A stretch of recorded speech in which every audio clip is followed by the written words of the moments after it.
Now, from WBRZ News 2, this is Tune In.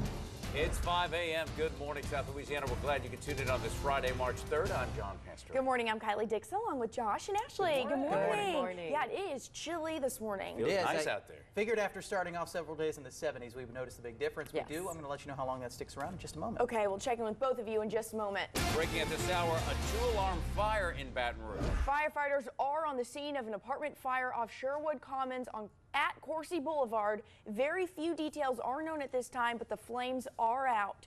Tune in's Michael Vinceno is there live and has more. Michael, set the scene for us.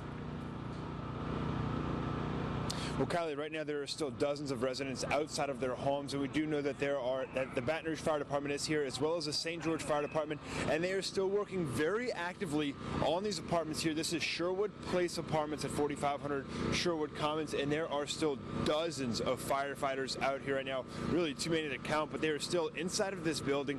It looks like at least 2, maybe 4 apartments are totally destroyed by the blaze, and that's not even counting the apartments that are downstairs from that received some sort of water damage. But you can obviously see this one home in the corner.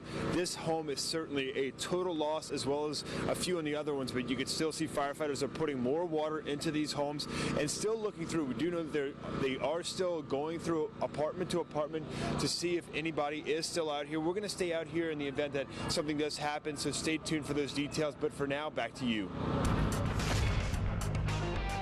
Weather-wise, a quiet start to the day, mainly clear skies and a chilly temperature of 43 degrees. Going to want some layers getting out the door because it will warm into the afternoon hours like yesterday, but we haven't started off with the 40s in quite some time, at least not on a weekday. And we're looking at the north-northeast winds at 6 miles per hour, holding cool air in place once again through today. Satellite radar does not reveal any clouds in the region. Any rain showers, shouldn't find that for today. So the drive on this Friday goes unaffected.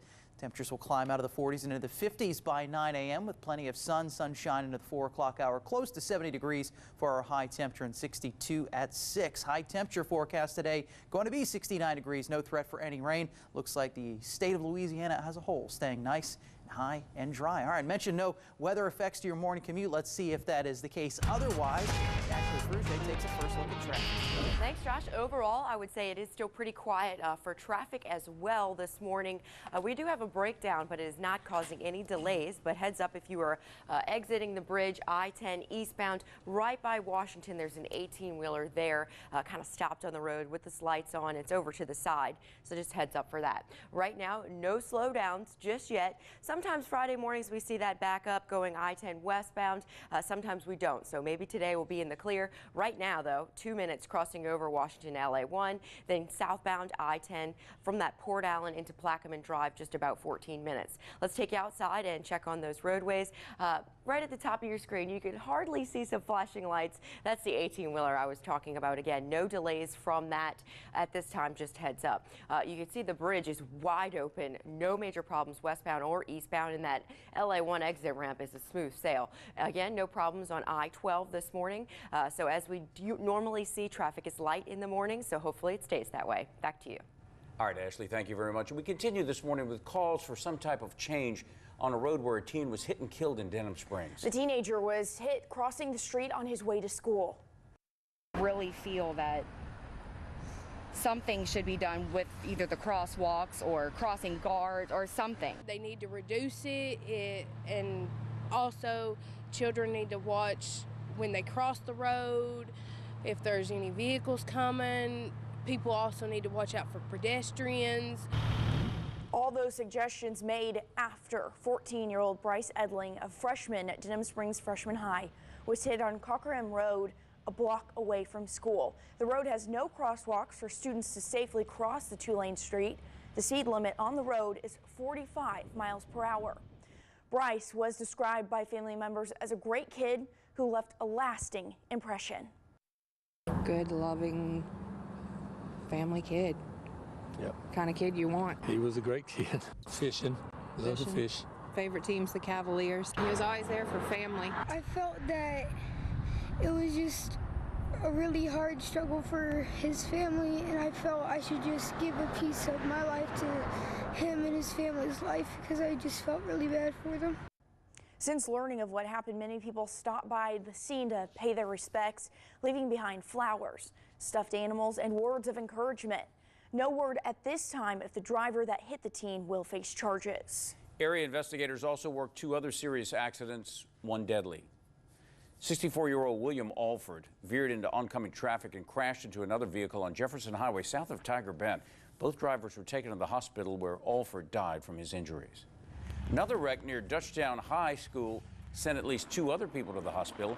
No word on their conditions, but a medical helicopter had to transport the patients to the hospital. Both crashes remain under investigation this morning.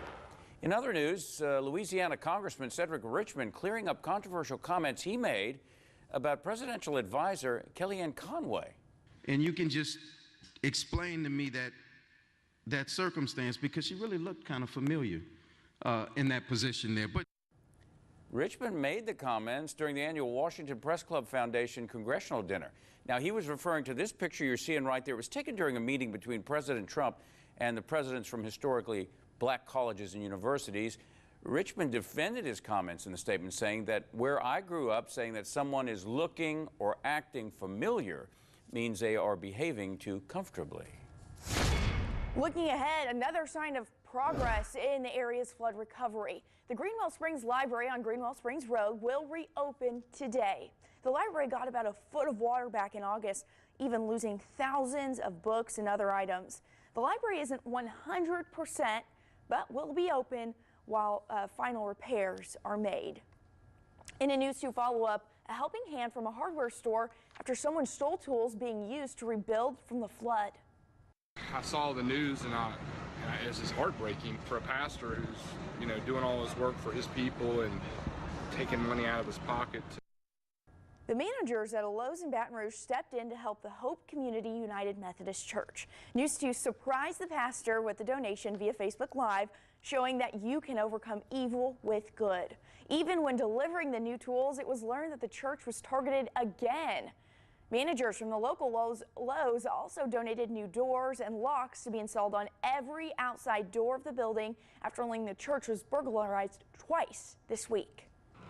Every time, somebody steps up to the plate and knocks the ball out the park. Well, still to come on this Friday, a police officer shot during a traffic stop in Nevada. We'll have the latest on the dangerous suspect they're looking for. Plus, questions about the vice president's use of his private email for public business.